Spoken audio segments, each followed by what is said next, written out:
De quoi allons-nous parler?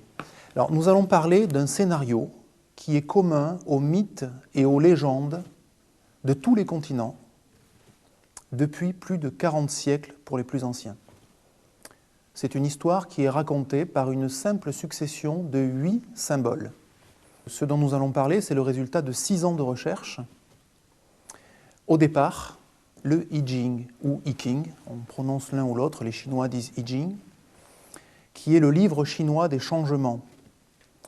Et ce I Ching est une sorte de dictionnaire en désordre.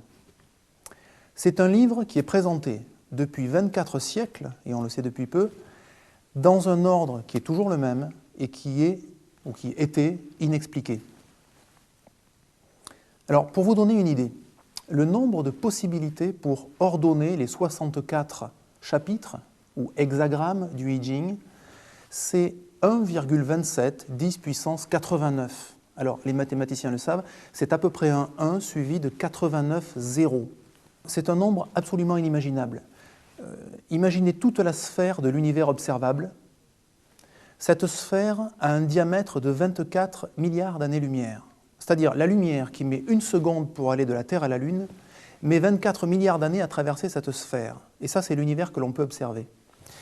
Eh bien, le nombre de grains de sable d'un tiers de millimètre de diamètre que l'on pourrait faire entrer dans cette sphère, c'est à peu près le nombre de combinaisons possibles, d'ordres possibles pour ce livre. Et parmi tous ces ordres, un seul s'est maintenu depuis 24 siècles, sans être expliqué. Alors, par hasard, alors que je travaillais justement sur ces symboles que sont les hexagrammes dans le I Ching, j'ai découvert une propriété mathématique remarquable dans cet ordre, qui n'avait pas été notée jusque-là à ma connaissance. Et cette propriété rejoignait les conclusions de certaines équipes de recherche soviétiques qui avaient constaté un petit peu la même chose dans d'autres vieux livres chinois qui ne sont pas le I Ching, mais qui sont ce qu'on appelle des classiques chinois, notamment des livres de mathématiques. Et cette propriété m'a fourni la clé qui m'a permis de proposer une explication intégrale à l'ordre des hexagrammes du I Ching. Le fruit de ces recherches, c'est un livre que j'ai publié en juin 2009, qui s'appelle I Ching, un chemin initiatique, aux éditions Vega. Or, ce scénario de 8 symboles, que nous allons voir tout à l'heure, eh bien, il n'élucide pas seulement l'ordre du I Ching, et je me suis rendu compte ensuite qu'il est une clé de lecture, une clé de décodage, un scénario présent dans une quinzaine de mythes et de légendes, ou de documents, ou de textes sacrés, ou de rituels initiatiques sur tous les continents, et les plus anciens parmi eux auraient 41 siècles. Nous le retrouvons donc sur la carte que j'en ai fait.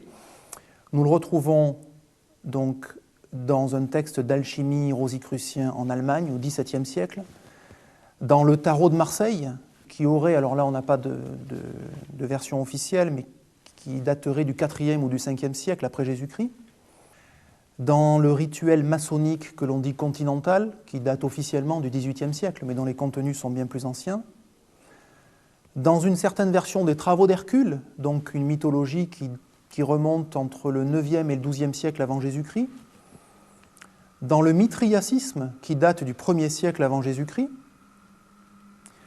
dans une légende africaine, chez les Pygmées Fang, au Gabon, dans le mythe d'Isis, la version rapportée par Plutarque, donc qui date du 1er siècle, dans la Genèse sumérienne, qui aurait 41 siècles d'existence en tant que récit, dans l'évangile de Saint Jean, qui date du 1er siècle après Jésus-Christ, dans un épisode du Mahabharata indien, qui lui date du 5e au 2e siècle avant Jésus-Christ, dans un mythe maori, qui aurait 35 siècles d'existence, dans un mythe de création nord-américain, les Indiens d'Amérique du Nord, les Arikara, qui vivent dans le Dakota, et dans un mythe sud-américain, chez les Indiens Chulupi, dans ce qu'on appelle aujourd'hui le Paraguay. Ce que je vous propose, c'est de découvrir ces mythes, ces rites, ces légendes, à travers cette clé de lecture, pour constater qu'on y retrouve toujours le même scénario. Alors, dans une première partie, dans cette partie-là, nous allons découvrir le chemin initiatique que forment ces 8 symboles dans l'ordre dans lequel ils se présentent.